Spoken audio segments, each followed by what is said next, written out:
Hello, everyone, and welcome to ELPC Thinks. I'm Howard Lerner. I'm the Executive Director of the Environmental Law and Policy Center, and I'm glad you can join us this afternoon for a conversation with Sylvia Puente, who is the President and CEO of the Latino Policy Forum.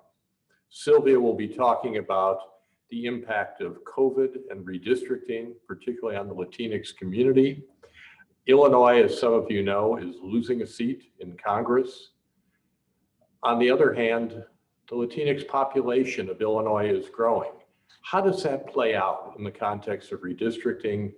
How does that make a difference in terms of politics and policy? Sylvia has been working with the Latino Policy Forum and others for many years in Chicago, knows the policy issues well, knows the political issues very, very well, and has been steeped in redistricting.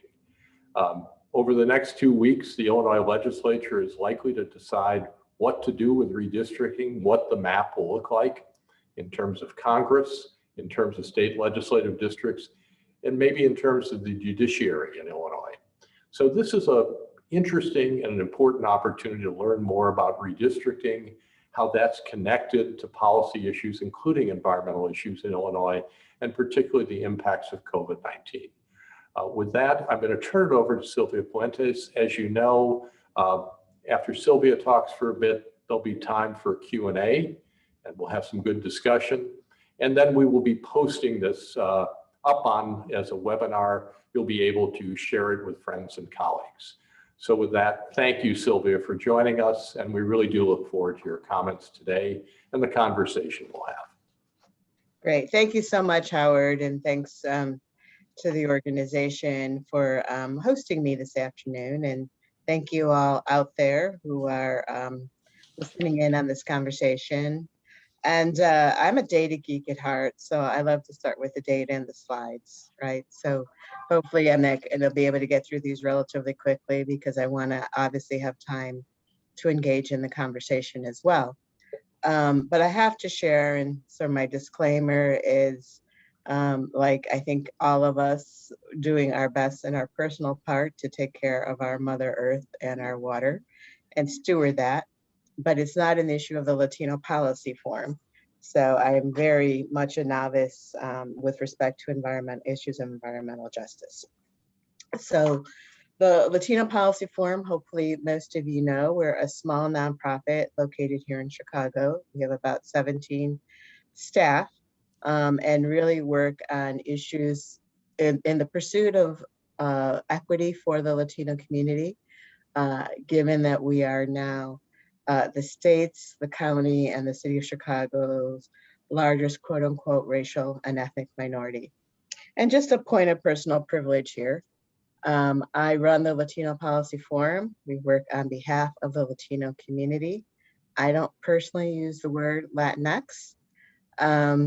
Although I understand that in the Latino community, there are some that do, but it's certainly not my organization's preferred term.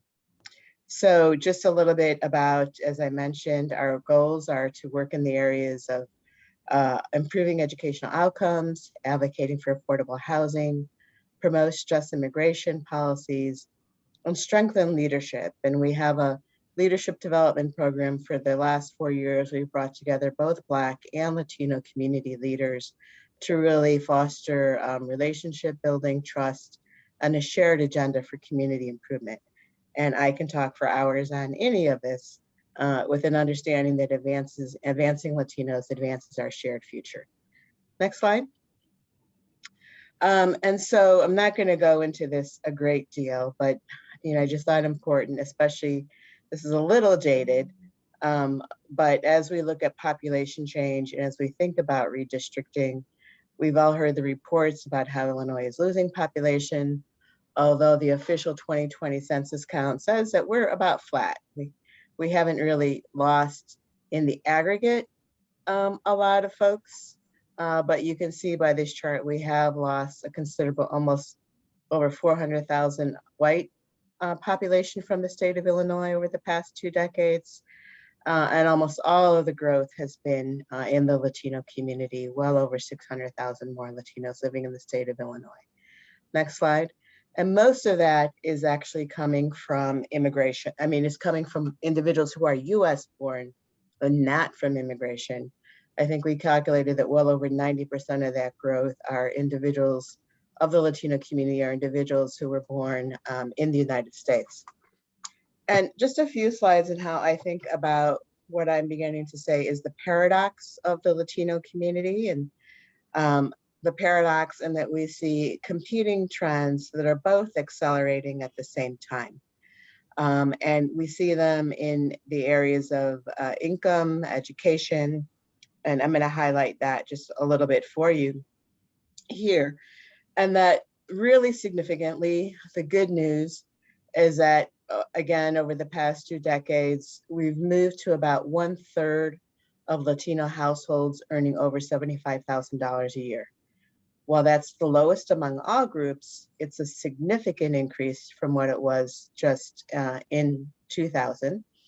And while 75,000 is not wealthy by any means, it is a foothold into the middle class. So we see more households, this is pre-pandemic, of course, with a somewhat stable income, and this trend is growing. Next slide. And at the same time, and the paradox is that we see significant numbers of Latinos, as well as obviously African Americans, living in poverty. And these numbers have stubbornly not changed much over the years. This one we were able to update through 2020, and we can see that poverty has declined a little bit for both Latinos and Blacks, 14% for Latinos, 24% for Blacks. But we've seen this paradox of, okay, Latinos getting a foothold in the middle class, but still a significant number living in poverty. And we all know this is, poverty thresholds are pretty low. Next slide. The other paradox being around education.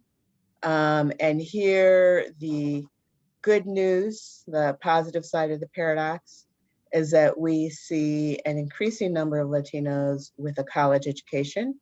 And again, since 2000, that's 174,000 Latinos, an increase of 156% of those who have received a college degree.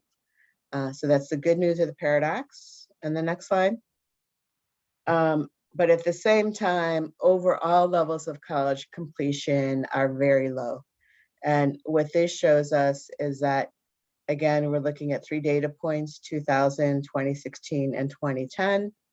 But the bar on the far right, only 15% of the Latino adult population has a college degree. This is even significantly less than what it is for Blacks, for whites, and of course, Asians. So again, the paradox. More Latinos having finished college than ever before, but still the lowest rates of college completion, which of course, we know that college completion isn't the only marker of success, economic success and better jobs, but it is certainly one of the key indicators. And we stubbornly have the lowest rates of college completion among all groups. Next slide. And then labor force. So the first slide is that we're responsible for all of the state's demographic growth.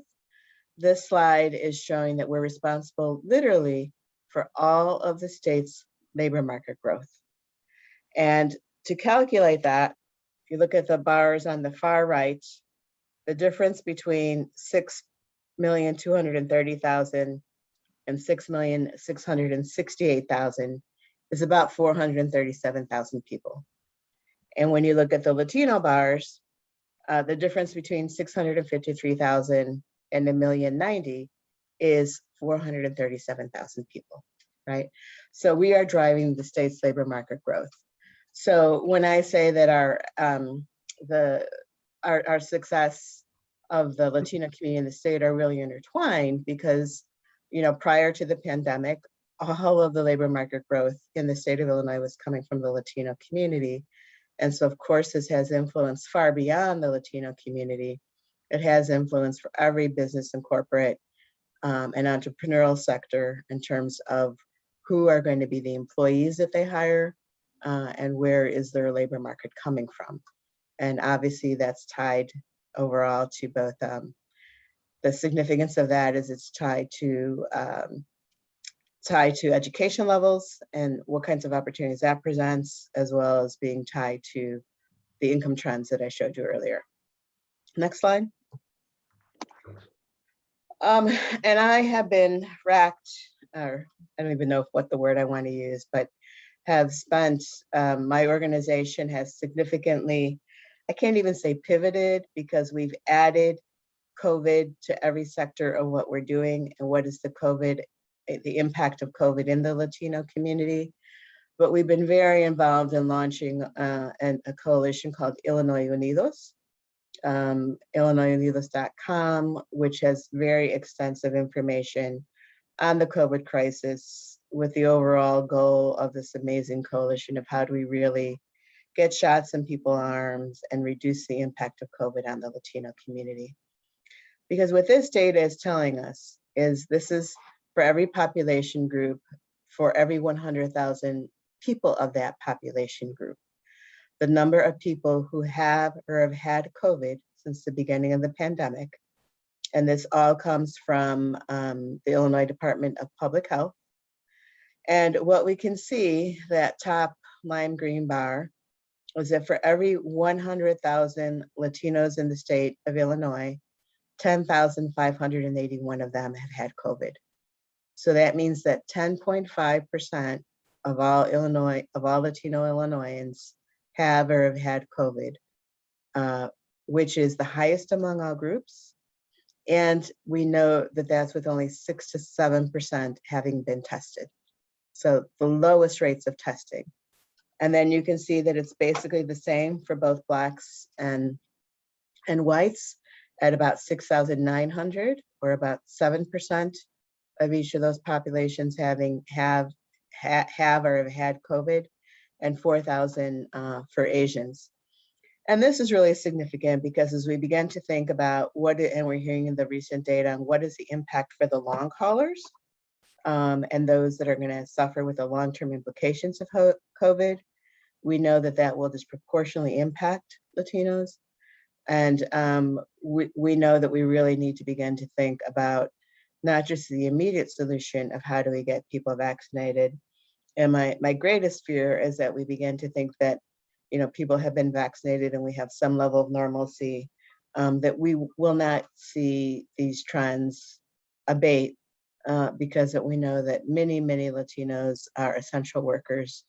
And one of the reasons we see these high rates was that they have had to continue to work through the pandemic, have continued to work to meet their basic economic needs, and have risked exposure and re-exposure and constant re-exposure to the COVID crisis, to COVID. Next slide. And even more challenging and heartbreaking this is fairly new analysis, but it's also being confirmed nationally, is that when we look at those aged 20 to 59, those that are primary working age, we see that this middle set of bars, Latinos are 20% of all COVID cases, but 40% of all the deaths in this area. And it also is challenging for the African-American community, and that they are 10% of all the COVID cases in the state of Illinois, but 28% of all the deaths. So we see that Latinos now have the largest mortality rate in this age group, who are of working age. So again, what are the long-term implications of households who had lost their primary income earner? What are the long-term implications of children who have lost a parent to COVID on their mental health needs, and just the grief?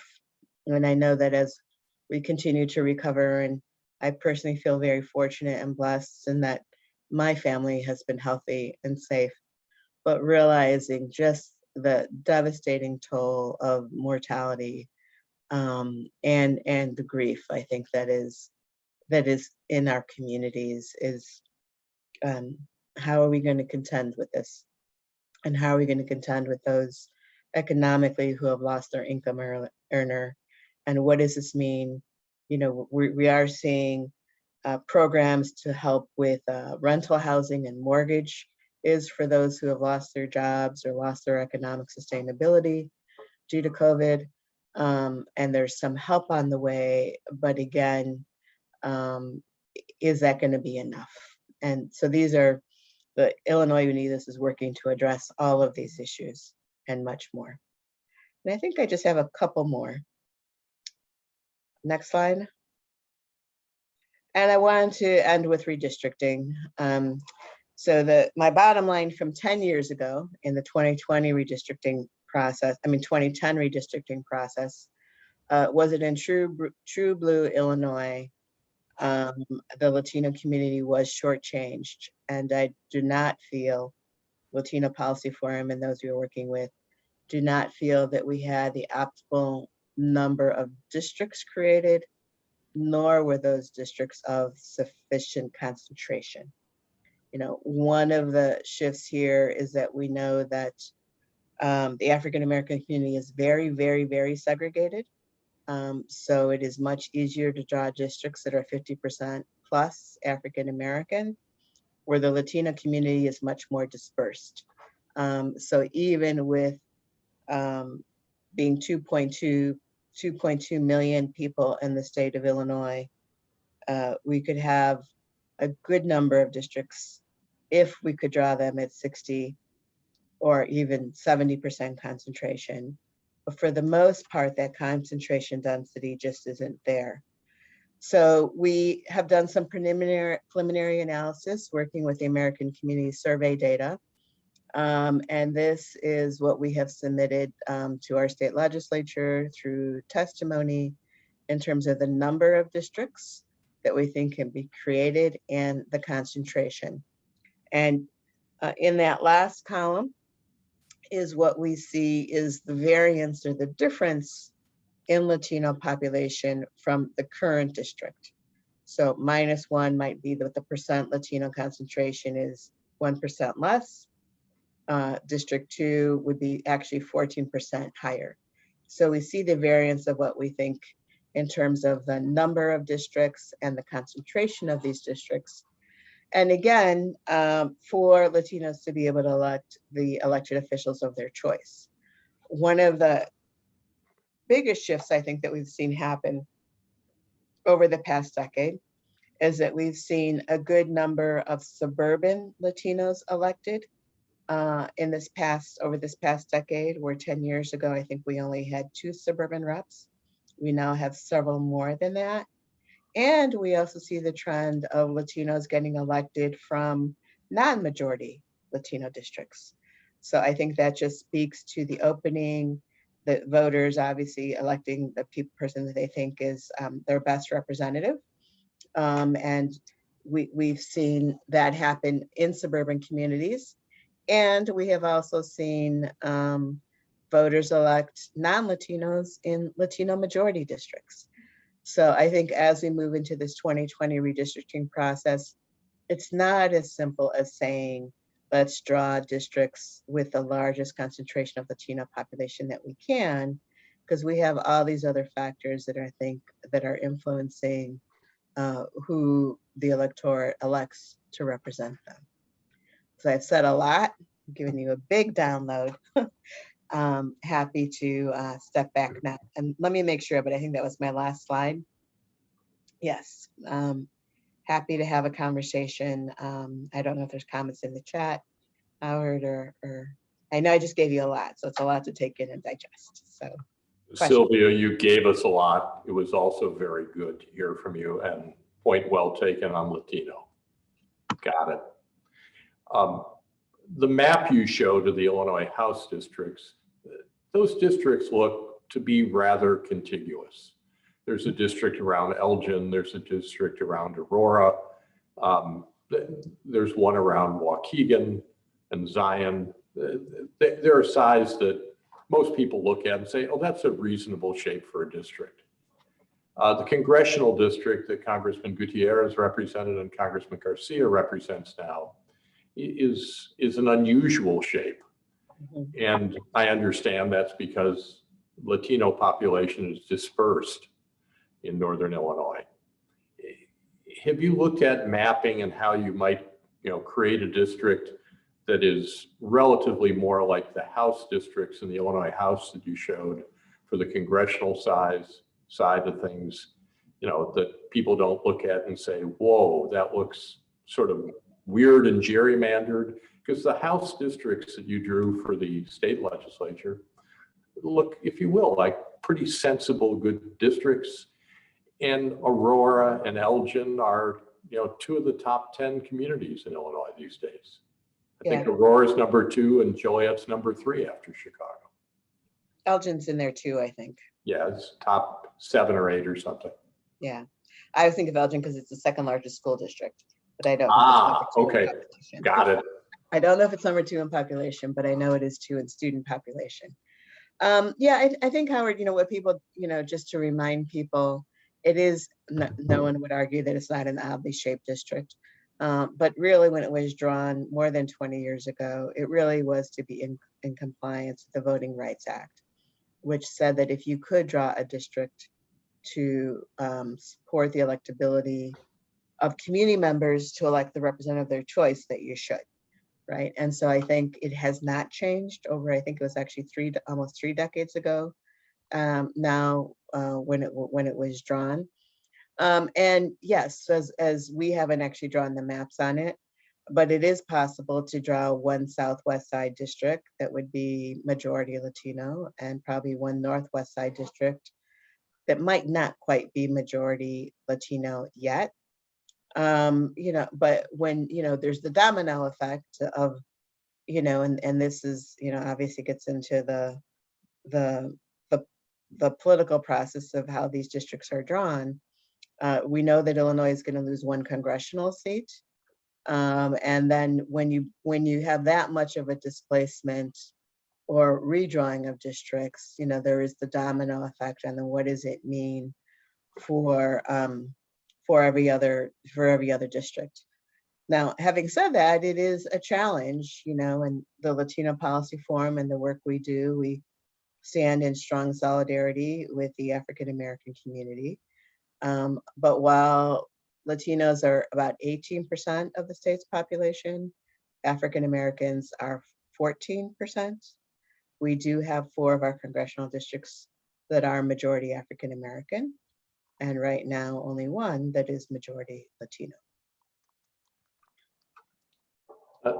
Sylvia, when we polled at the Environmental Law and Policy Center Chicago residents a few years ago about their interest and the value they put in environmental protection, clean energy development, Latinos were the highest. We're looking at numbers like 80%. Very, very strong support. My colleague Lena Reynolds has a question in the chat box. Any thoughts you may have in terms of how the shifting demographics of districts and more Latino engagement, what does that mean for environmental policy in Illinois? Yeah, as I said, it's really an area that I have no knowledge or expertise in. I do know that there are several Latino focused environmental groups, obviously understand the issue of, the toxicity of some sites that have been disproportionately put into both Black and Latino communities. But it's really not an area I feel I'm knowledgeable enough that I feel that I can provide much insight on. And on the redistricting, do we see that moving in a direction of there's a strong enough Latino support now in the legislature that it's not a 20 years ago, the sort of Republicans plus Blacks or Republicans plus Latinos challenging the more historic Democrats in terms of what the map should look like? Is a fairer map with more equitable representation, as you're describing, likely to come from the Democratic caucus? How do you see that playing out? Well, certainly as we just look at the nature of the political upheaval that we're still confronting in our state with all the leadership changes in the State House, and obviously with so many newer legislators that weren't even part of the process 10 years ago. And a third contextual factor, I would say, is partially just a maturation of the Latino caucus in our state house, both chambers, redistricting committees, the House and the Senate, are actually chaired by Latino members. So Senator Omar Aquino is chairing the Senate Redistricting Committee, and Representative Lisa Hernandez is chairing the House Redistricting Committee.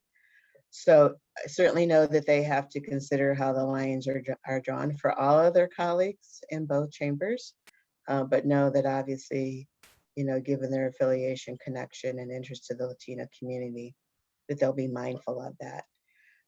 One of the things I didn't mention, Howard, is that in the maps that we draw, what we noted was that even with the growth of the Latino population, at best, we could probably squeeze out one more South Side district than we currently have. And we can strengthen the Latino population concentration of districts in Waukegan, Aurora, Joliet, Elgin, and most of those suburban districts.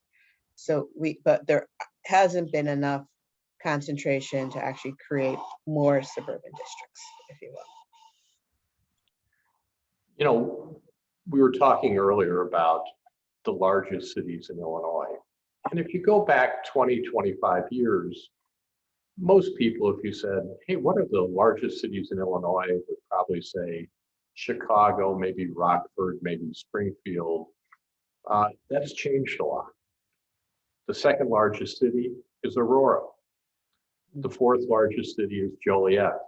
The seventh largest city is Elgin, all of which have very significant Latino populations.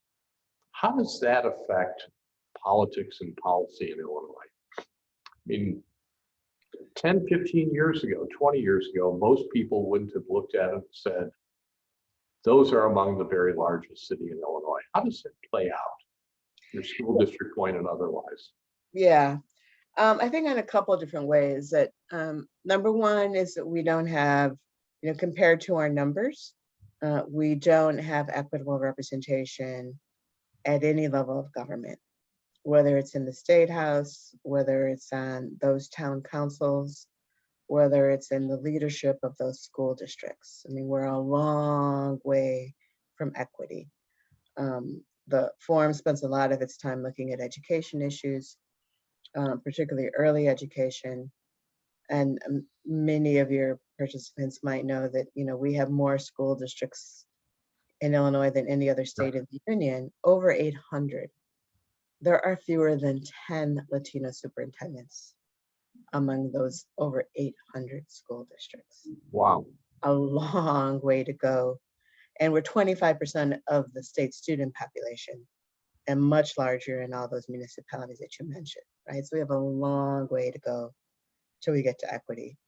And we don't see that representation on those school boards. We're beginning to see just some levels of representation in those town councils, but again, it's not significant. And while we still aren't where we need to be with respect to state house representation, it is for me an interesting and fascinating development to see that the current chairs of the Latino caucus, that we have two suburban senators, which we didn't have 10 years ago. Representative Cristina Castro from the Elgin area, and Representative Karina Villa, who's also from that Northwest corridor. We have many more suburban and outlying counties representatives in the state house that are Latino than we did 10 years ago. The newest among them being Dagmar Avalar, who literally won, I think she lives in Bolingbrook, not a Latino majority area. Think about maybe 25 to a third Latino population. But she is, as are the other legislators I named, I think really the new face and the new political leadership and force in these outlying communities that are certainly representing their districts and all the interest of all of their communities, but definitely have a Latino focus and perspective as well. And so how is it playing out? I think, I also think it's fascinating. I haven't heard a lot of conversation in that both our new House Speaker and Senate leader are from the western suburbs. Like, that power shift has gone from the city, not just even across the state, but to the western suburbs, right? Oak Park and Bellwood. I mean, how is that playing out? I mean, I think there are so many factors that are shaping our Springfield politics these days that we don't know the new patterns. We don't know how things are going to totally unfold because it's all still in flux. And the Republican leadership as well is from the suburbs. So that you're right, that those are enormous changes after all the years that things were pretty to very static in Illinois politics in the legislature. Sylvia, thank you for joining us today. I think everybody found your comments to be really interesting and something that people in the environmental community and at the Environmental Law and Policy Center just need to be more aware of and think about more. So thank you for joining us. I want to let everybody know we will be posting on Facebook and on YouTube the webinar, the conversation today with Sylvia. We'll send that information out to you, and we'll send it to the Latino Policy Forum as well. There'll be more to come in terms of these sorts of briefings with the LPC Thinks. Thank you very much for joining us, and I hope that you all stay safe and well in a world in which we hope we're moving to a little bit better place, okay? Thank you very much, and thank you, Sylvia, for joining us. Happy to. Take care, Howard. Thanks for the opportunity.